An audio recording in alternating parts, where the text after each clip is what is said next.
Il est partout sur 1,3 litre essence, on le voit vraiment partout, on vient de le voir dans le Capture, mais aussi dans la dernière Clio, sous le capot du Duster, il est aussi sous le capot d'un Talisman, et même des Mercedes classe A ou classe B, et là on le retrouve sous le capot de ce Nissan X-Trail.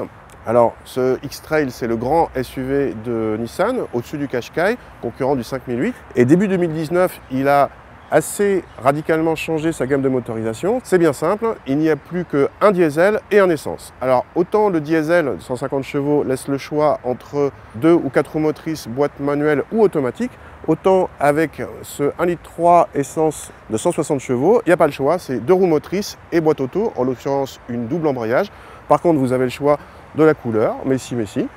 Et vous avez même le choix entre 4 niveaux de finition. Ici, on essaye le haut de gamme Tecna. À l'intérieur, on remarque tout de suite la sellerie cuir Havane, comme il dit chez Nissan. Une option réservée à cette finition Tecna est facturée 200 €, le cuir noir étant la sellerie de série.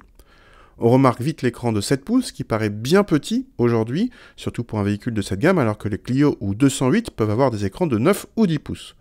Le combiné d'instruments est analogique, ce qui n'est pas forcément un défaut, car il est parfaitement lisible, mais cela tranche avec la tendance actuelle. Malgré cette présentation presque désuète, notamment par rapport à celle d'un 5008, la qualité de présentation est correcte et l'équipement plutôt complet, avec par exemple des sièges arrière et un volant chauffant, ou encore un toit vitré de série. Il manque quand même un régulateur de vitesse adaptatif, dont l'absence étonne presque à ce niveau de gamme, et si toutes les vitres sont électriques, seule celle du conducteur est séquentielle. Là, c'est mesquin. À l'arrière, on trouve une banquette coulissante en 2 tiers 1 tiers, avec une très bonne habitabilité lorsqu'elle est reculée à fond. Elle bascule partiellement pour accéder à la 3e rangée, puisque ce X-Trail existe en 5 ou 7 places, et là, comme souvent, les places du fond sont des strapontins à n'utiliser qu'en dépannage, d'autant qu'elles obligent à avancer la banquette centrale pour être utilisée. Le coffre est décevant, avec moins de 500 décimètres cubes disponibles selon les mesures en configuration 5 places, soit presque 200 décimètres cubes de moins qu'un 5008 ou qu'un Tarraco, et en configuration 7 places, il affiche un volume presque 2 fois inférieur au Kodiaq. Ce 1,3 litre turbo essence, donc il existe en plusieurs niveaux de puissance, on l'a déjà vu sous capot d'autres voitures en 130 chevaux. Nous, on a la version la plus puissante qui existe actuellement, 160 chevaux, et en fait, ils sont pas trop, parce que vu le gabarit de l'engin, qu'on a pesé quand même à plus de 1,6 tonne, et ben, ça permet d'avoir des relances correctes, suffisantes, mais sans plus. On est en un peu plus de 32 secondes au 1000 mètres départ arrêté.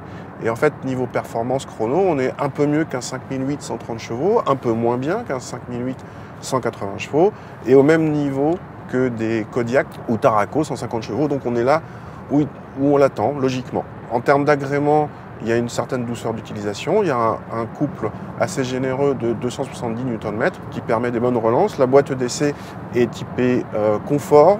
On a toujours ce petit problème de lenteur dans les manœuvres, mais rien de bien méchant. Côté châssis, l'engin n'a aucune prétention dynamique.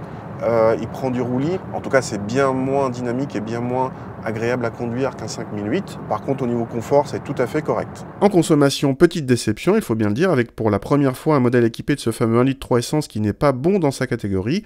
En fait, ce X-Trail est même le plus gourmand du genre, selon nos mesures, avec en face des Kodiaq TSI 150, Tarraco TSI 150 ou même 5008 PureTech 180, tous plus sobres, même si l'écart est minime. Sur ce genre d'engin assez gros et lourd, le diesel reste bien meilleur, avec presque 2 litres de moins en moyenne selon nos mesures. Côté tarif, le X-Trail le moins cher est justement la version DCI 150 en finition d'entrée de gamme Visia à 31 500 €. Notre modèle d'essai le plus cher en essence monte à 37 750 €, auquel il faut rajouter 500 € pour la version 7 places. C'est moins cher qu'un 5008 et quasiment identique au prix d'un Kodiaq à motorisation et équipement équivalent.